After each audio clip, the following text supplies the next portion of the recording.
CGPSC 2003 मुख्य परीक्षा की चयन सूची में बहुत गड़बड़ी। CBI जांच के लिए रायगढ़ जिले के PSC परीक्षार्थी हंसराम साहू पिता स्वर्गीय पीताम्बर साहू ने माननीय प्रधानमंत्री श्री नरेंद्र मोदी जी को एक स्मरण पत्र लिखा है, जिसमें प्रेस कॉन्फ्रेंस के माध्यम से विभिन्न पत्र पत्रिकाओं एवं सोशल मीडिया में भी प्रसारित किया गया है। बाद रिजल्ट आया हमारे पक्ष में और उसमें सरकार को कार्रवाई करनी थी, लेकिन सरकार 2-3 बार आ गई तो उसका जो महत्व है वो बढ़ गया और उन्होंने फिर केस को लगा दिया माननीय उच्चतम न्यायालय यानी सुप्रीम कोर्ट में, और वो आज तक लटका पड़ा है। आज 20 साल हो गया केस।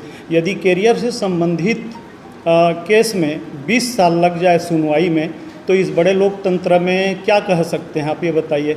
आदमी कितना इंतज़ार करेगा? 20 साल का उम्र यदि नौकरी के लिए इंतज़ार करेगा तो लाइफ ख़त्म हो जाएगा। तो ये 2-3 साल में हो जाना चाहिए। रिजल्ट जो भी आए, हम नहीं कहते कि हम ही को दो, लेकिन रिजल्ट जो भी फैसला जो भी रहे वो 2-3 साल में निपट जाना चाहिए। तो ये सरकार की नाकामी है, सरकार के भ्रष्टाचारी की नीयत है जो देना नहीं चाहती, इसलिए लटका के रख रही है। और यदि वो चाहती है कि छात्रों का भविष्य उज्जवल हो, छात्रों को उचित न्याय मिले, तो वो माननीय कोर्ट में भी जा कर के अपना आवेदन दे सकती है सरकार की भी इनका निराकरण जल्द से जल्द करें।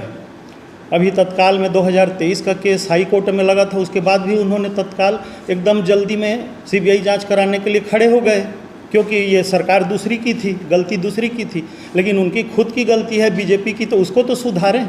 बड़ी बड़ी बात करते हैं न्याय के लिए, ईमानदारी के लिए, ईमानदार हैं बोलते हैं, लेकिन सबसे बड़े भ्रष्ट पार्टी तो आज बीजेपी ही कहला रही है। मोदी जी भी ध्यान नहीं दे रहे हैं। मोदी जी को मैं यही लिखा हूँ कि जल्द से जल्द इसका निराकरण कीजिए। वो चाहते तो माननीय उच्चतम न्यायालय में आवेदन दे करके जल्दी सुनवाई करने के लिए, रिजल्ट देने के लिए कह सकते हैं। सरकार का उतना बनता है फर्ज।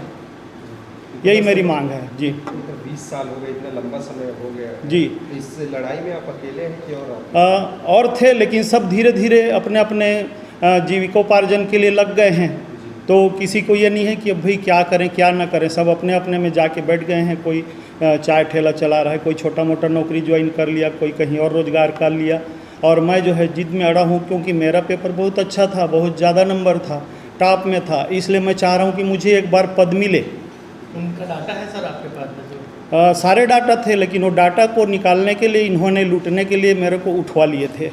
नहीं, इतने लोग हैं।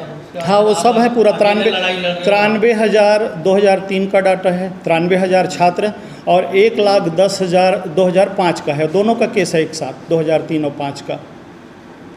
तो 2 लाख लगभग पीड़ित है। जैसे कि हम सुन रहे थे आपसे एग्जिट पोल के बारे में जी, तो उसके बारे में क्या कह रहे थे?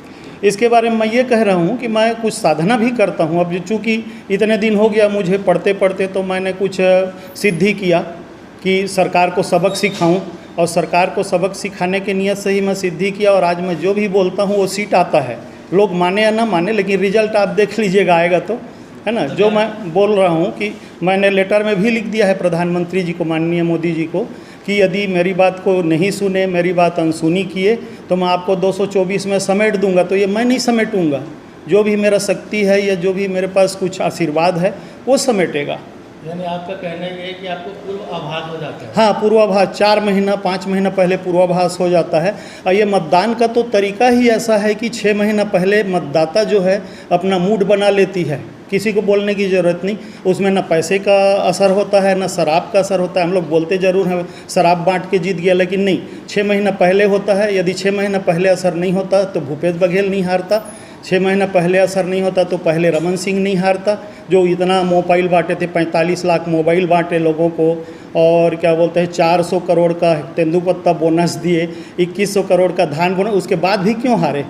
क्योंकि वो 6 महीना पहले जनता का मूड बन चुका था कि इनको भगाना है। ठीक। अभी तो महिलाएं बहुत खुश है, 1000 रुपये महतारी। नहीं, महिलाएं समझ गई हैं कि उनको ना ये चुनाव के बाद बिजली बिल का भी रेट बढ़ जाएगा, सबको पता है, चर्चा है लोगों में, और ये 1000 का भी नहीं मिलेगा, है ना, सबको पता है, वोट तक ही रहेगा। तो ये अनुमान आपका पिछले समय कांग्रेस में भी रहा था?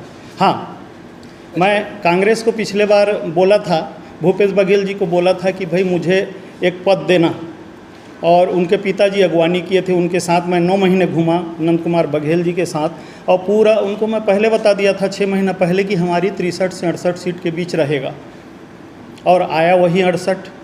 अब उसके बाद दोबारा जब लोकसभा चुनाव हुआ 2019 का, तो मैंने पहले कह दिया था 4 महीना पहले कि छत्तीसगढ़ में 9 बीजेपी और 2 कांग्रेस रहेगा, और टोटल देश भर में 353 से 364 बीजेपी का रहेगा, यूपी में 64 से 68 बीजेपी का रहेगा, तो 64 एकदम एक्यूरेट आता है, कोई उसको हटा नहीं सकता। अच्छा, आप ये जिस लड़ाई को लड़ रहे हैं, जी, हमने सुना कि आपने शादी नहीं की, क्या इसी जी कारण, हाँ, इसी लड़ाई के कारण? हाँ, इसी लड़ाई के कारण नहीं किया हूँ। मैं बनूंगा, बड़ा पद में जाऊंगा तभी करूंगा, ये सोच के मैं बैठा हूँ, ठान के बैठा हूँ। तो कितना बड़ा लड़ाई लड़ सकता हूँ, हारने वाला हूँ नहीं, जीत के दिखाऊंगा। और अभी भी यही है, मैं ये जो मुंडन कराया हूँ ना, ये 21 फरवरी से कराया हूँ, उसके बाद ये लेटर लिखा हूँ। पहले अपने आप को तैयार करता हूँ, मैं पहले सीट देख लिया हूँ कि कितने सीट आ रही है बीजेपी की, कांग्रेस की कितने सीट आ रहे हैं, वो इसमें दर्ज है लेटर में। और मैंने उसके बाद मुंडन कराया 21 फरवरी को, उसके बाद फिर लेटर लिखा है, फिर उसको फेयर करके 5 मार्च को डाला है, प्रधानमंत्री जी को, राष्ट्रपति जी को, सभी को डाला हूँ, है ना। तो एकदम प्लानिंग से, ऐसा नहीं कि मैं हवाई बोल रहा हूँ कि 224 में सिमट जाएगी, ज़्यादा होगा, 2-4 सीट आगे पीछे होगा, लेकिन मैं तो बोलता हूँ 224 से कि पीछे जा रही है बीजेपी। 190, 200, 4-5 हो जाए तो कोई बड़ी बात नहीं, 224 से नीचे ही आएगी। सरकार जो है इंडिया गठबंधन की बनेगी। इंडिया गठबंधन वालों को सोचना चाहिए मेरे बारे में कि क्या कर सकते हैं सहयोग। और छत्तीसगढ़ में कांग्रेस को 7 मिलेगा, मैं पहले से बता दे रहा हूँ, और बीजेपी को मात्र 4 मिलेगी। 11-11 बोल रहे हैं ना 10 मिलेगा ना 11 मिलेगा। और मैं ये तो 5 महीना पहले लिख दिया हूँ, मार्च से लिख दिया हूँ, आप देख सकते हो। इसका डेट चुनाव घोषणा नहीं हुआ था, चुनाव की घोषणा 15 मार्च 18 मार्च को हुई है, मैं इसको 5 मार्च को लिख के भेज दिया हूँ। आप अपना एक परिचय दे दीजिए। मैं हंसराम साहू, पिता स्वर्गीय पीताम्बर साहू, ग्राम कौआताल, पोस्ट पुटकापुरी, और विकास खंड पुसौर, जिला रायगढ़, मूल निवासी रायगढ़ का हूँ मैं, है ना। अभी वर्तमान में रायपुर में रहता हूँ।